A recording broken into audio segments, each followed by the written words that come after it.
All right, let's dive in. Today, we're headed back to 1916 to the wide-open wheat fields of Texas for a deep dive into Days of Heaven, Terrence Malick's masterpiece. We're going beyond just the plot, though. To really unpack why this film is still considered such a cinematic gem almost 50 years later. You know, it's funny. People always talk about how beautiful Days of Heaven is. And don't get me wrong, we'll get to that. But what really makes this film stick with you is, well, the questions Malick asks about love, morality, even what it means to be happy. Not easy questions. Okay, so before we go there, set the scene for us. What's the basic story? All right, picture this. Bill, a young guy working in Chicago, makes a huge mistake, gets in a fight, and accidentally kills his foreman. He panics. Yeah. Goes on the run with his girlfriend, Abby, and his little sister, Linda. They head to the Texas Panhandle. Figure they can disappear there. So they're already starting from a desperate place. Absolutely. And to avoid raising suspicion, they pretend to be siblings, which, as you can imagine, makes things a little complicated. They find work on this massive wheat farm, owned by a wealthy, but, here's the catch, terminally ill farmer. Oh, I see where this is going. Right. Bill, always the opportunist, sees a chance. He pushes Abby to marry the farmer, hoping they'll inherit the farm when he dies. It's a plan born out of ambition, sure, but also that desperation to survive that we talked about. Wow. So we've got a love triangle, a possible inheritance scheme. This is shaping up to be more than just a stroll through some pretty scenery. You got it. And that's where Malick's brilliance comes in. He takes what could have been a pretty typical melodramatic story and elevates it, turns it into something truly thought-provoking. And he does it through these amazing visuals, the characters, even the editing. It all creates a very specific mood. Okay, let's talk about what everyone always raves about, how this film looks. The cinematography is legendary. What makes it so special? Well, think about it. This is 1978. Special effects were nowhere near what they are now. So to get that atmosphere he wanted, Malick relied heavily on natural light. Wait, so you're saying they lit most of the film using the sun? Pretty much. The cinematographer, Nestor Almendros, he was a genius at this. He used what's called the magic hour, that time just after sunrise and before sunset when the light is all golden and soft. Hold on, but they must have used some artificial light, right? At least for indoor scenes. Surprisingly little. They were really clever about it. Used reflectors to bounce natural light into the rooms, or they'd shoot scenes by candlelight. Or lanterns. So it all feels very natural, authentic to that time period. I can see how that would set a certain tone. Exactly. And the camera often just lingers on these sweeping shots of the wheat fields.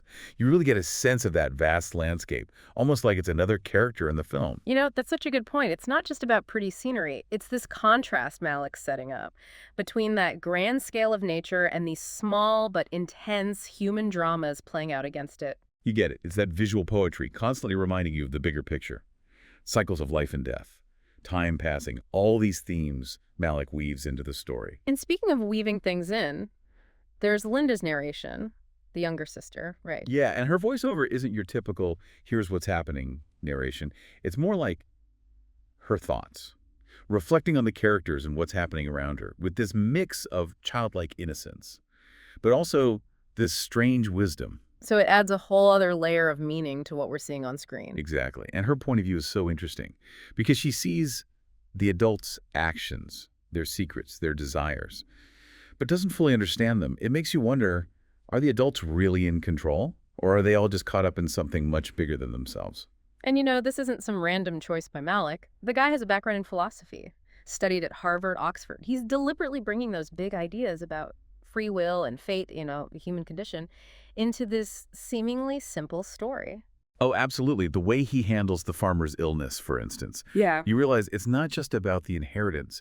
It's a reminder that life is fragile, that even wealth and success, they don't shield you from the inevitable. It's true. And the film really doesn't shy away from those uncomfortable truths. It makes you think about your own place in the world, your own mortality. It's a film that stays with you. But before we get too deep into the existential stuff, I want to circle back to the characters. We've got Bill, this ambitious, maybe even a ruthless guy, Abby, who's torn between love and just plain surviving, and the farmer who comes across as powerful but also incredibly lonely. It's fascinating how Malick presents them, isn't it? He doesn't make it easy for you. There are no clear-cut heroes or villains here. They're all complex people, flawed people, making choices good and bad in this very specific situation. All right, so we've got this simmering drama set against this incredibly beautiful backdrop. What else should we pay attention to as we're watching? Well, don't underestimate the music. The score is by Ennio Morricone, a legend. And it's this incredible mix of orchestral pieces with natural sounds, wind, and the wheat, birds. Ah, so it's not just background music. It's actively adding to the film's emotional impact. Exactly. It's like another layer of storytelling. It pulls you deeper into that world and into the lives of these characters. Haunting, beautiful. It really stays with you. I'm already feeling like I need to rewatch this with fresh eyes and ears. But before we go to part 2 of our deep dive, anything else we should be thinking about? Yeah. Pay close attention to how Malick uses fire.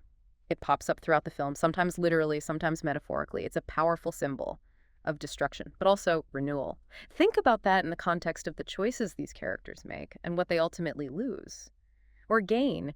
It's not just fire. Malick uses all sorts of symbols in Days of Heaven to add those layers of meaning, like those vast wheat fields, for instance. They're not just there to look pretty. Yeah, now that you mention it, they did feel symbolic, like they represented something bigger. Exactly. They're about abundance, the promise of a better life, which is what draws Bill and Abby to the farm in the first place.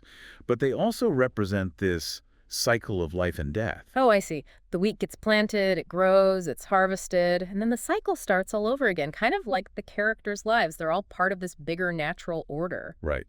And Malick emphasizes this cyclical nature through the way he edits the film. It's not your typical straightforward story.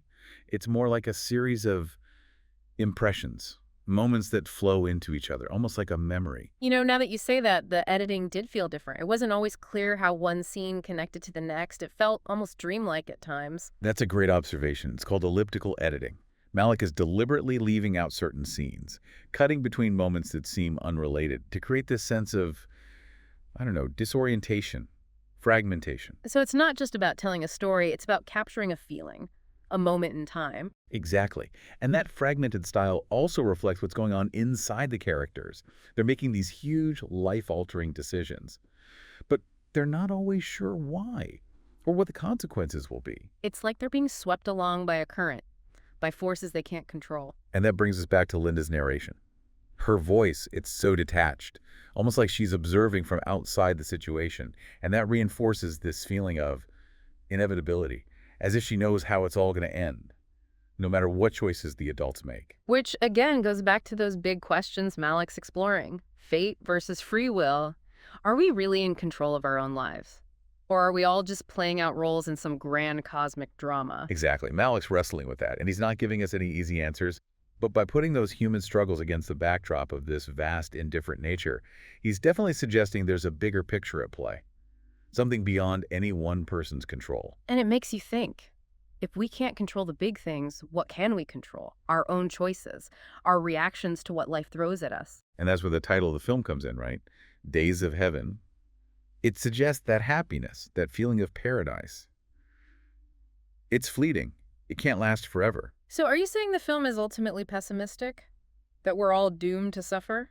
Not necessarily. I think what Malick's doing is he's acknowledging the harsh realities of life, the bad stuff happens, but he's also celebrating those moments of beauty, those days of heaven that we all experience. Like the scene where Bill and Abby are dancing in the moonlight.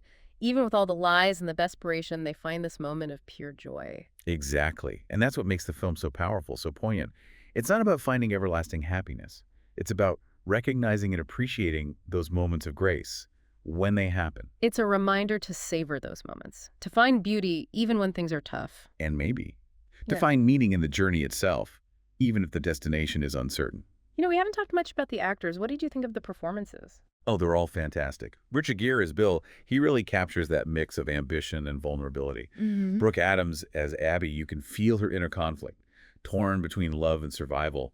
And Sam Shepard as the farmer, even though he's not in a lot of scenes, he creates this truly memorable character. But for me, it's Linda Mance as Linda. She steals the show. Oh, absolutely. Her performance is so raw, so authentic. She's not acting, she's just being. And that makes her narration all the more powerful. She's this voice of truth, cutting through all the adult drama with her simple observations. And she represents a kind of innocence, Yes. a way of seeing the world that the adults have lost. Speaking of innocence lost, I have to ask about the locust scene. Visually stunning, but also kind of terrifying. What do you think Malick was going for there? Oh, that scene is a powerful reminder of how nature just doesn't care about human suffering. Those locusts descend on the wheat fields, devouring everything in their path. It's a force of nature. The characters are completely powerless to stop it. So it's not just a random act of nature. It's symbolic of the chaos, the destruction that can just erupt in our lives at any moment. Exactly. It's a reminder that we're not always in control, that even the best laid plans, well, they can be completely upended by forces we don't understand. It's like the film is saying, hey, you might have your little dramas, but there's a whole universe out there with its own rules. And those rules don't always line up with what we want. Which brings us back to the film's structure, right? It's not a traditional story with a clear beginning, middle, and end. It's more like a series of interconnected vignettes, like a visual poem. And that's what makes it so challenging and rewarding. It demands your attention. It makes you think, and it stays with you long after it's over. You know, some critics find Malick's films pretentious, slow-paced. What do you say to that? I get it. I understand those criticisms. But I think they're missing the point. Malick isn't interested in spoon-feeding the audience. He wants you to experience the film, to feel its rhythms, to contemplate its mysteries. It's not about easy answers. It's about asking the right questions. Exactly. And those questions, they stay with you. What is happiness, really? What choices do we have when the world seems indifferent to our suffering? How do we find meaning when we know we're all going to die? It's like the film invites you to participate in the meaning-making. You bring your own experiences to it, and you walk away with your own interpretation. And that's the beauty of art, isn't it? It's not about finding the one right answer. It's about starting a conversation, challenging assumptions, and expanding our understanding of ourselves and the world around us. I couldn't agree more. And that conversation, it doesn't end when the film ends. It spills over into our lives, our relationships, the choices we make every day. And maybe that's the ultimate legacy of Days of Heaven. It's a film that reminds us that even when things are uncertain, when there's hardship, there's still beauty to be found, moments of grace to cherish, and meaning to be made. You know, it's amazing how much Days of Heaven says without, well, saying much at all. I mean, there's not a ton of dialogue. So much is conveyed through those visuals, the sound, those long, lingering shots that just let you soak it all in. Yeah. It's true. Malick's a master of visual storytelling. He doesn't feel the need to explain everything. He trusts the audience to put the pieces together, to feel what the characters are feeling. And for me, that's what makes it such a powerful experience. You're not just watching, you're actively involved, trying to figure out what it all means. And that's where the sound design comes in. Yeah. It's not just background noise. It's part of the story. Like those scenes in the wheat fields, for instance. You can almost feel the heat, hear the wind in the stalks, feel the dust on your skin. Right. It's so immersive. And then you have the factory scenes in Chicago, right? All those harsh metallic sounds. It creates this feeling of claustrophobia. Danger. Really highlights the difference between those two worlds, the natural world of the farm and that industrial world of the city. Exactly. And then on top of that, you have Morricone's score. It's incredible. So evocative, perfectly suited to the film. Sometimes it's big and sweeping. Other times it's quiet, melancholy, like a sigh. That score really gets to you, doesn't it? I find myself humming the melodies even days later. It's like a memory, an echo of those emotions you felt while watching. Speaking of memories, Linda's narration, I keep thinking about it, so different, almost like a separate character commenting on everything that's happening. Yeah, it's like she's this ghost or a prophet, I don't know, observing it all from a distance, seeing things the adults don't. And she's so matter-of-fact, even when she's talking about some pretty disturbing stuff. It's like she understands that life and death, happiness and sadness, they're all just part of something bigger. It all comes back to the film's title, doesn't it? Days of Heaven. It's not just a place or a time. It's about how fragile happiness is. And I think that's what really resonates with people. We all have those days of heaven, moments of joy, love, connection, but we know they don't last forever. And that's, I know, kind of bittersweet. It makes us appreciate those moments even more, but it also makes us aware of how easily they can slip away. Yeah. And the film doesn't sugarcoat things, does it? There's that darkness always lurking, the fire, the locusts, the farmer's illness. It's a reminder that so much is out of our control. But even with all that darkness, there's this sense of beauty, of hope. The way Malick captures the light, the way he celebrates the simple things, sharing a meal, dancing in the moonlight, connecting with nature. It's all so powerful. It's a reminder that even when things are hard, there's still beauty to be found, moments of grace to hold on to. And that might be the takeaway from Days of Heaven, right? to embrace it all, the good and the bad, the joy and the sorrow. It's a film that sticks with you. The images, the sounds, the emotions, they all swirl around in your head afterward. Make you think about your own life, your own days of heaven. And it makes you want to appreciate the little things, those moments of connection, find meaning, even when things are tough. Well, I think we've officially done a deep dive into Days of Heaven. Any final thoughts for our listeners? Yeah. If you haven't seen Days of Heaven, you really should. It's a film that will challenge you, stay with you.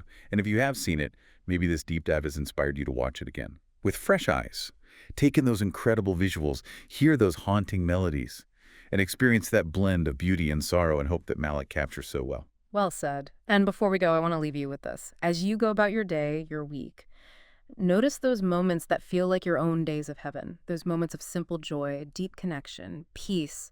Hold on to them, savor them, and remember that beauty exists even amidst the chaos of life. Thanks for joining us on this deep dive into Days of Heaven.